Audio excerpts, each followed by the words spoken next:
Hey everyone, welcome to my new mini vlog. আজ আমি তোমাদের সাথে গাজন উৎসবের দিনগুলো শেয়ার করব। আমি প্রথমেই ক্ষমা চেয়ে নিচ্ছি এত দেরিতে গাজনের ভিডিও পোস্ট করার জন্য। তো যাই হোক, গাজন উৎসব আমাদের এখানে শুরু হয় 25শে চৈত্র থেকে। সেদিন আমাদের শিব ওঠে। আমাদের গ্রাম থেকে 15 মিনিট দূরের একটা গ্রামে 12 মাস আমাদের মহাদেব থাকে। তো সেখান থেকে বিভিন্ন রিচুয়ালসের মধ্য দিয়ে ঠাকুরকে আমাদের গ্রামের তার নিজস্ব মন্দিরে নিয়ে আসা হয়। তারপর আসে 26শে চৈত্র, মহাদেবের বিভিন্ন পুজো আর রিচুয়াল সেদিন আমাদের পালন করা হয়।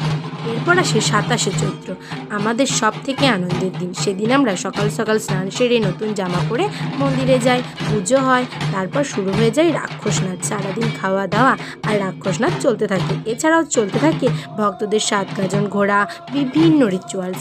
তো তারপর রাত হতেই শুরু হয়ে যায় ভয়ঙ্কর মহাদেবের শ্মশান খেলা।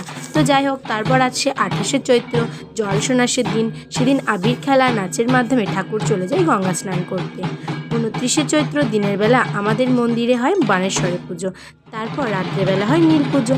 এরপর 30শে চৈত্র চড়ক পূজা, চড়কের মেলা হয়। তারপর ঠাকুর ঘুরে মন্দিরে ঢুকে পড়ে। পুজো শেষ হয়ে যায়, আমরা আবার একটা বছরের অপেক্ষায় থাকি। সব মিলিয়ে এক কথায় গাজনের এই দিনগুলোয় আমাদের চরম আনন্দ হয় আর প্রচুর অনুষ্ঠান হয়। সব হয়তো তোমাদের আমি এইটুকু সময়ে বলতে পারলাম না, যতটা পারলাম তোমাদের সাথে শেয়ার করলাম।